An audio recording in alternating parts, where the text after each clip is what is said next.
नमस्कार बच्चों। आज हम आपकी पुस्तक वितान का पहला पाठ भारतीय गायिकाओं में बेजोड़ लता मंगेशकर करेंगे, जो कि कुमार गंधर्व द्वारा लिखित है। बेटे, ये पाठ निबंध शैली में है। मैंने आप लोगों को बताया है कि जैसे जो हमारी गद्य विधा है उसमें हम बहुत सारी विधाएं आती हैं हमारी, जैसे कहानी, उपन्यास, नाटक, संस्मरण, रिपोर्टाज, निबंध। तो हर पाठ की शैली जो है वो अलग अलग पाई जा सकती है। तो ये जो पाठ है ये लेखक ने, कुमार गंधर्व जी ने, निबंध शैली में लिखा है। तो जैसे हम पढ़ते आ रहे हैं, आप लोगों ने भी लिखे होंगे, निबंध लिखे होंगे कभी दिवाली पर, दशहरे पर, ये तो पता है तुम्हें। तो उसी हिसाब से सिर्फ इतना फर्क होता है कि जब पाठ में इस तरह दिया जाता है तो जो हम प्रॉपर निबंध में लिखते हैं, भूमिका या उसका उपसंहार, ये ऐसी चीज़ें नहीं पाई जाती। लेकिन जो स्टाइल होता है उस शैली को लिखने का वो लगभग वही होता है। तो इसमें देखिए, कुमार गंधर्व जी ने लता मंगेशकर को क्या कहा, भारतीय गायिकाओं में बेजोड़। अब बेजोड़ शब्द से समझ में आ गया होगा कि जिसका कोई जोड़ नहीं है, यानी जिसके बराबर कोई नहीं है। कुमार गंधर्व जी कहते हैं कि जब मैं काफ़ी छोटा था, उनके बारे में बताते हुए कहते हैं कि लता मंगेशकर का गाना जब पहली बार मेरे कानों में पड़ा तो मैं झूम उठा। मैं उससे पहले, मुझे संगीत से कोई लगाव नहीं था, लेकिन जैसे ही मैंने वो गाना सुना इतनी सुरीली आवाज़ में, तो मेरा मन संगीत के लिए मचल उठा। मुझे बहुत अच्छा लगा। मैंने पूछा कि ये, क्योंकि रेडियो पे भी अनाउंसमेंट की जाती हैं कि ये गाना लता मंगेशकर ने गाया, तो कभी इसने, लेखक ने पूछा कि ये कौन है, तो इन्हें बताया गया कि ये दीनानाथ मंगेशकर, लता मंगेशकर के पिताजी का क्या नाम था, दीनानाथ मंगेशकर की पुत्री लता हैं जो गाती हैं।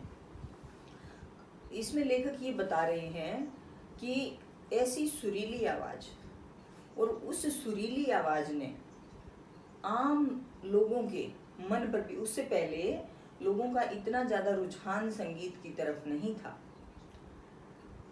पढ़ाई होती थी, शास्त्रीय संगीत होता था, सुर ताल की ज़्यादा वो रखी जाती थी। अब जैसे अगर आप लोगों को पता हो तो संगीत के स्वर हैं सा रे गा मा पा धा नी सा। तो ये जो स्वर हैं इन्हीं को रिपीटिशन, मतलब इनको बार बार, मतलब कभी सा सा रे रे गा गा मा मा, मतलब ये शास्त्रीय संगीत जिसको हम आज तक भी, जो आम जनता है वो सुनना पसंद नहीं करती, क्योंकि वो हमारे सिरों के ऊपर से चला जाता है, हमें नहीं पता चलता। वो अलग तरह के राग होते हैं। बसंत के मौसम में राग बसंती गाया जाता है।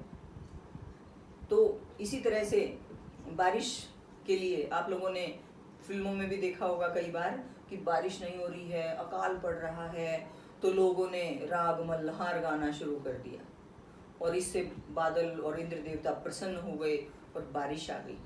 तो ये क्या है, ये ऐसा संगीत है, शास्त्रीय संगीत, जिसमें ताल, लय, सुर आदि का कुछ ज़्यादा ही महत्व होता है, और वो आम जनजीवन को ज़्यादा समझ में नहीं आता। तो ये वही बता रहे हैं लेखक इसमें कि लता मंगेशकर के सुरों का इतना मिठास और इतना मस्त होकर गाना, उनका जनजीवन को सब कुछ भुला देता था, और सब कुछ लोग छोड़ छाड़ के उनके गाने में इतने मस्त हो जाते थे कि वाकई संगीत का जो आनंद होता है, किस लिए गाया जाता है संगीत, आनंद प्रदान करने के लिए। शास्त्रीय संगीत भी इसीलिए गाया जाता है। लेकिन जो आम जनजीवन होता है वो शास्त्रीय संगीत को नहीं पकड़ पाता, उन्हें कोई आनंद की अनुभूति नहीं होती। वो 3-3 घंटे लगातार चलता है, और उसमें जो आनंद आता है ना, उतना आनंद तो लता जी के 3-4 मिनट के गाने में आ जाता है। अब लता जी ने अपने ज़्यादा गाने कहाँ गाए हैं, चित्रपट संगीत है इनका। चित्रपट मतलब जो फिल्मों में गाए जाते हैं। तो इन्होंने चित्रपट संगीत में वो काम कर दिखाया 3 या 4-5 मिनट में, जो शास्त्रीय संगीत वाले 3-3 घंटे में करते हैं। यानी जो सुरों का आनंद और जो संगीत का आनंद लोगों को शास्त्रीय संगीत को 3 घंटे सुनने के बाद प्राप्त होता था, वही उतना ही आनंद और उससे भी कहीं ज़्यादा आनंद लता जी के 4-5 मिनट के गाने से हो जाता था। और जब से लोगों ने लता का गाना सुनना शुरू किया, तभी से लोगों का इंटरेस्ट किस में बना? संगीत में। और लोग इसको समझने और इस लाइन में आने लगे। उससे पहले बहुत ज़्यादा कोई रुझान नहीं था। आज तो बहुत सारे बच्चे भी और बहुत सारे नए नए गायक भी आ चुके हैं, लेकिन उससे इनसे पहले ऐसा कुछ नहीं था। पहले बस शास्त्रीय संगीत वाले होते थे कुछ, और वही अपने उनमें लगे रहते थे। उन्हीं के जो चेले होते थे, जो शिष्य होते थे, वो शास्त्रीय संगीत की परंपरा को आगे बढ़ाते थे। लेकिन चित्रपट संगीत में लता जी का आना अपने आप में एक विस्फोटक काम कर गया। और आज तक, आधुनिक समय तक, और जब से लता जी ने गाना शुरू किया है तब से लेकर आज तक लता जी को बेजोड़ माना जाता है। कवि जो मतलब हमारे लेखक हैं कुमार गंधर्व जी, इन्होंने कहा है बेजोड़ हैं, लता जी का तो कोई मतलब तुलना ही नहीं कर सकते।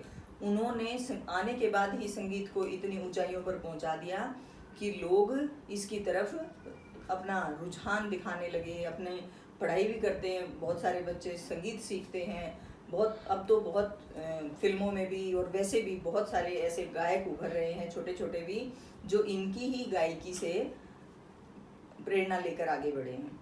अब देखिए इस पाठ मतलब इस निबंध में थोड़ा और ये बताया गया है कि भाई गाने में होना क्या चाहिए।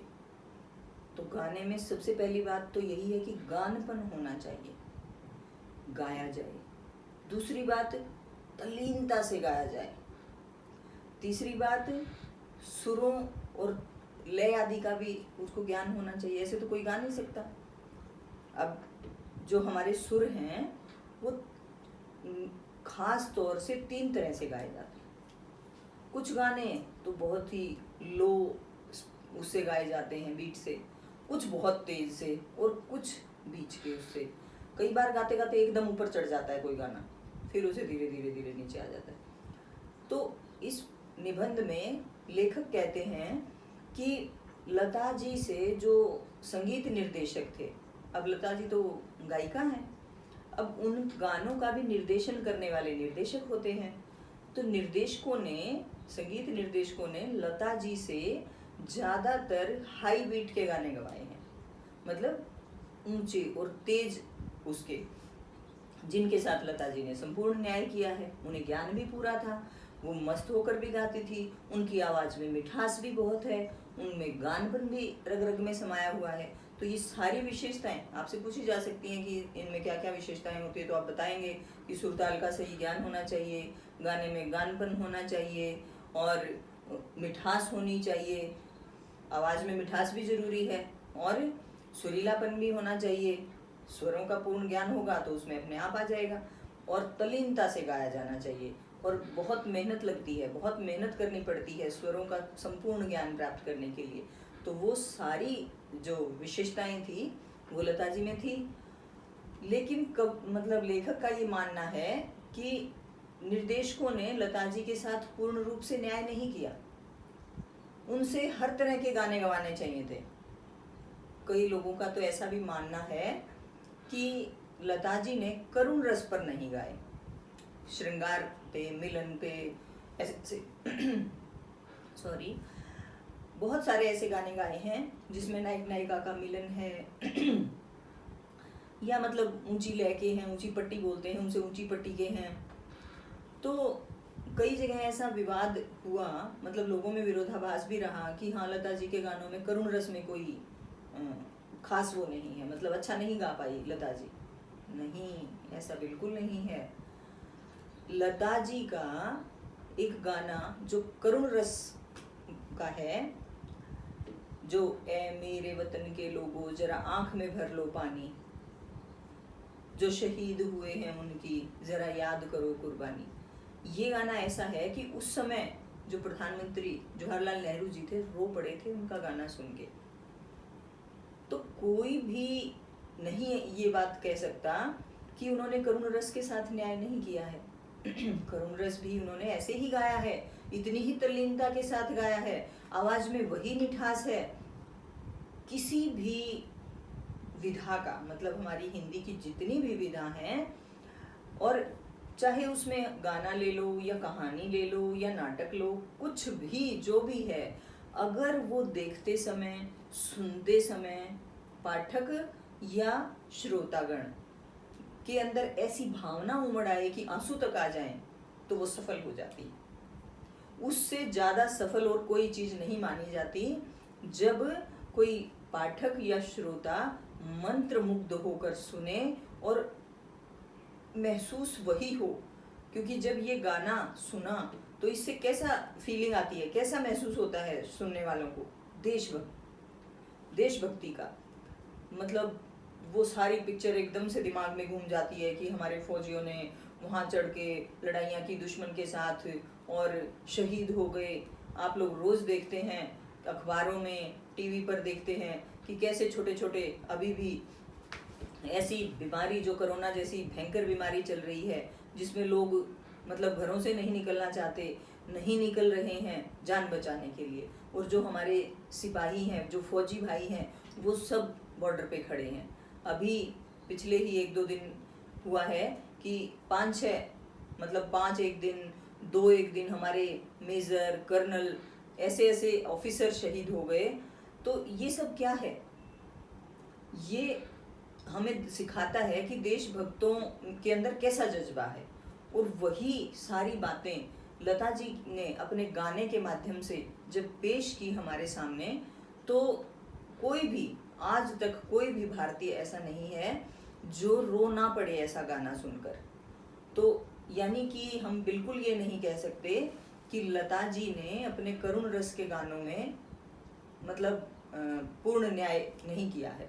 यानी कि सही हैं उनके गाने, उनकी हर वही मिठास, वही तल्लीनता, वही हर चीज़ उसमें गानपन इत्यादि गाने में दिखाई देती है।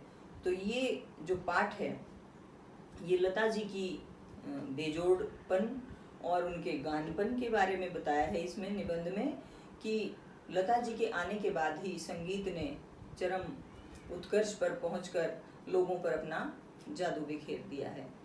तो इसमें आपसे जो प्रश्न है बेटा वो इसी तरह से पूछे जाएंगे कि लता की गायकी से संगीत के प्रति आम लोगों की सोच में क्या परिवर्तन आया, तो वो हम डिस्कस कर चुके हैं। फिर है कि इनकी गायकी में क्या क्या विशेषताएं हैं। एक प्रश्न ये पूछा जा सकता है कि भाई इन्होंने करुण रस के साथ न्याय किया है कि नहीं किया है, आप लेखक की बात से सहमत हैं कि नहीं हैं। तो ये सारी बातें आपसे प्रश्नों के माध्यम से पूछी जाएंगी और मैं आशा करती हूँ आप लोगों को अच्छी तरह समझ में आ गया होगा। अब आप इस पाठ को अपनी पाठ्य पुस्तकों से पढ़ें और याद करें और इसके प्रश्न आदि भी अपनी नोटबुक में, अपनी कॉपियों में लिखें। धन्यवाद।